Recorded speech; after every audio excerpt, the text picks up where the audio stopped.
Hi friends and families, இன்றைக்கி நம்ம சேனலில் என்ன பார்க்க போகிறோன்னா, நம்ம குழந்தைகளுக்கான ஒரு வீட்டிலே பண்ணக்கூடிய செர்லாக் பவுடர் மாதிரி பார்க்க போகிறோம். இது வந்து 1-2 வயது குழந்தைகளுக்கு இதை நம்ம பயன்படுத்தலாம். ரொம்ப ஹெல்தி கூட. என்னென்ன சேர்க்கலான்னு பார்க்கலாம் வாங்க.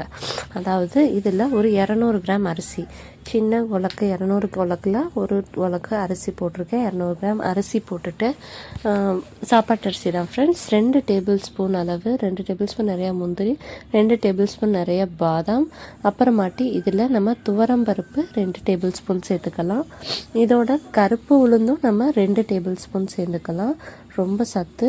கருப்பு உளுந்து 2 டேபிள் ஸ்பூன் சேர்த்துப்போம். இதுக்கப்புறமா இதில் பாசிப்பருப்பு 2 டேபிள் ஸ்பூன் நம்ம சேர்த்துக்க போகிறோம்.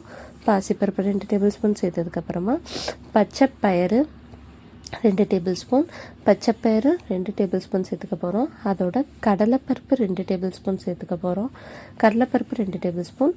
இதெல்லாம் நல்லா சேர்த்து இது எல்லாத்தையும் நல்லா அலசி நல்லா கழுவிடுங்க. ஒரு 5 வாட்டி நல்லா கழுவிடுங்க. இருக்கிற தூசி எல்லாம் போயிடணும். இதெல்லாம் போனதுக்கப்புறமா இதை வந்து ஊற வைக்கணும். ஒரு 4-5 மணி நேரம் ஊற வைக்கணும்.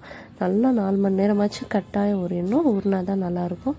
ஸோ நல்லா ஊறினதுக்கப்புறமா இதை நம்ம என்ன பண்ண போகிறோன்னா, நல்லா வந்துட்டு ஒரு காட்டன் துணி எடுத்துகிட்டு, ஒரு பெரிய தட்டில், தாம்பல தட்டில் போட்டாலும் சரி, இல்லை ஒரு நல்ல காட்டன் துணி எடுத்துகிட்டு இந்த நல்லா தண்ணியை வடித்ததுக்கப்புறமா ஒரு காட்டன் துணியில் வெயிலில் உலர்த்தணும்.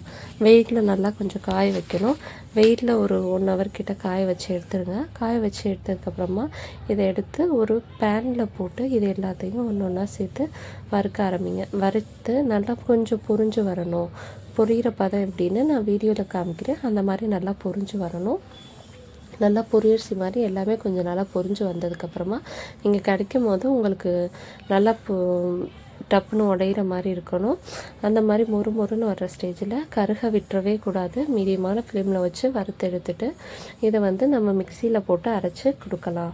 இதை அரைச்சிட்டு அந்த பவுடர் எப்படி யூஸ் பண்ணோம் அப்படின்னா, 1 டேபிள் ஸ்பூன் இல்லைன்னா 2 டேபிள் ஸ்பூன் எடுத்து தண்ணியில் கலந்ததுக்கப்புறமா அதை வந்து ஸ்டவ்வில் வச்சு கிண்டிகிட்டே இருங்க. நல்லா கண்ணாடி பதத்துக்கு நல்லா கெட்டியாகி நல்லா வரும். அப்படி வந்ததுக்கப்புறமா ஆஃப் பண்ணிட்டு குழந்தைகள் கொடுங்க. நல்லா வேக விடணும். மாவை வெந்து தான் கொடுக்கணும், இல்லைன்னா வயிற்று கோளாறு பண்ணிடும். நல்லா நம்ம ஊற வச்சு கழுவி அரைச்சி வறுத்துடுறோம். அதனால் எதுவும் பிரச்சனையும் இல்லை.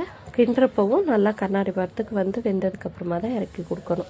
இது ரொம்ப ரொம்ப நல்லது. பிள்ளைங்க இட்லி தோசையெல்லாம் சாப்பிட்லன்னு சொல்லி கவலைப்படுற எல்லாரும் இதை கட்டாயம் ஃபாலோ பண்ணலாம். இதில் கிண்டும் போது 1 டேபிள் ஸ்பூன் நாட்டு சக்கரை போட்டுட்டு கிண்டி கொடுங்க. ரொம்ப நல்லதும் கூட. யூஸ்ஃபுல் கண்டென்ட்டுக்கு நம்ம சேனலை மறக்காமல் சப்ஸ்கிரைப் பண்ணி ஃபாலோ பண்ணிக்கோங்க. நெக்ஸ்ட் வீடியோவில் பார்க்கலாம். இது ஹோம்மேட் செர்லாக் வீட்டிலே